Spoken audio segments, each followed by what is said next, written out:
मुख्यमंत्री नीतीश कुमार ने बिहार के सीमांत जिलों में सतर्कता बढ़ाने का सख्त निर्देश अधिकारियों को दिया है।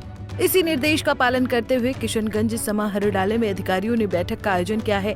इस बैठक में पूर्णिया के प्रमंडलीय आयुक्त राजेश कुमार ने जिले के अधिकारियों के साथ समीक्षा बैठक कर आवश्यक दिशा निर्देश दिए हैं।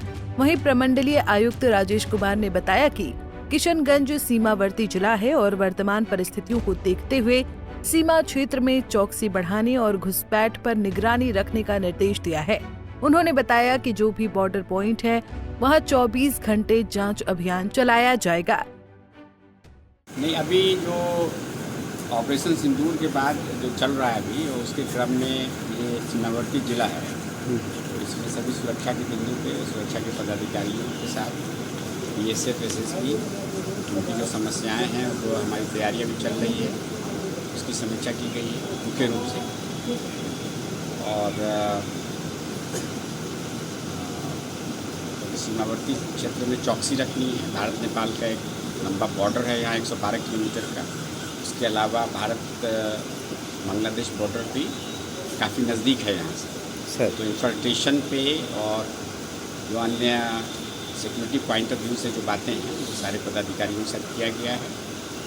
और फिलहाल जितने भी बॉर्डर पॉइंट्स हैं वहाँ पे हमारा 24/7 चेकिंग हम लोग स्टार्ट करेंगे। जो इलेक्शन और डिजास्टर मैनेजमेंट के प्रोटोकॉल्स होते हैं वो एक्टिवेट होगा, और ताकि कोई इस प्रकार की अप्रिय बात यहाँ नहीं हो सके। उसके अलावा आपदा प्रबंधन के जो बिंदु हैं उनकी तैयारी, ब्लैकआउट्स जो हुआ था उसमें सायरन की कमी थी, उसके परचेज, इन सब सारी बातों पे बात किया गया है। इसके अलावा जो क्योंकि मैं आया हुआ था तो जो जनरल रिव्यू है हम लोग के ज़िले का उसको मैंने कर लिया है सर। तो इस पर हम लोग की पूरी तैयारी है और जिला प्रशासन के सभी पदाधिकारी काफ़ी अच्छे से काम कर रहे हैं। और जब तक ये सिचुएशन नॉर्मलाइज नहीं होता है तो 24/7 इस पर पदाधिकारी लोग काम करेंगे और सरकार और प्रबंधन के लेवल से इसका मॉनिटरिंग होगा। किसी अधिकारी के ऊपर कार्रवाई भी की गई? नहीं, कोई कार्रवाई। सर वेतन रोकने आयुक्त के द्वारा सर स्वास्थ्य समिति के DPM पे भ्रष्टाचार का आरोप सिद्ध हुआ था, तो उन पर कार्रवाई का आदेश दिया गया था, लेकिन अब तक 2 साल हो गए हैं, उस पर कार्रवाई नहीं हुआ है सर। ये आप बता रहे हैं, मैं इसको ये कागज मैंने देखा था, मैं इसको चेक करूँगा। किसी पदाधिकारी पे कार्रवाई की कोई बात नहीं गई है। जो सरकार के जो मुख्य स्कीम्स हैं और विशेषकर पुनर्वास अभियान, बसेरा,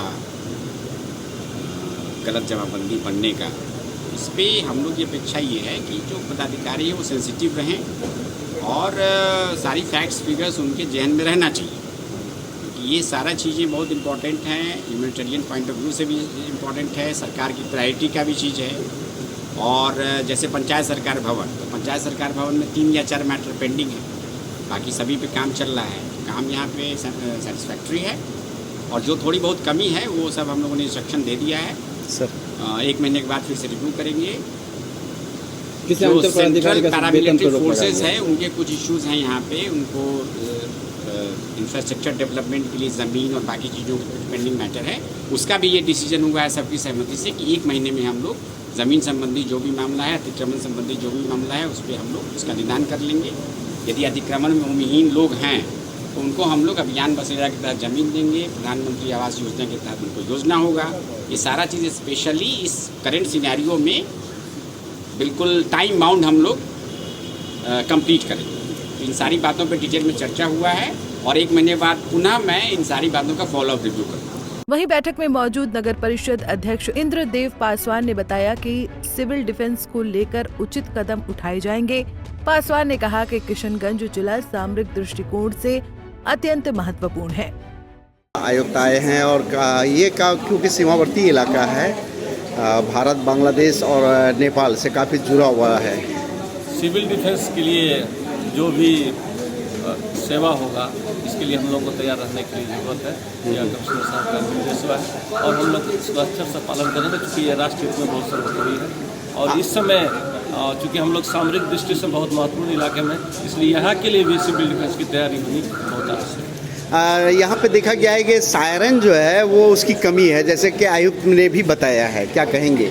निश्चित रूप से जिला प्रशासन को जो टास्क मिला है सायरन की तैयारी के लिए, हम सोचते हैं बहुत जल्द पूरा हो जाएगा। धन्यवाद। किशनगंज, पूर्णिया, अररिया और कटिहार बिहार के सीमांत जिले हैं। यहाँ अब जितने भी सुरक्षा के लिहाज से अहम पॉइंट हैं, वहाँ अब 24 घंटे निगरानी की जाएगी। इस फैसले से बांग्लादेशी घुसपैठ और मादक पदार्थों की तस्करी पर रोक लगाने में सफलता मिलेगी।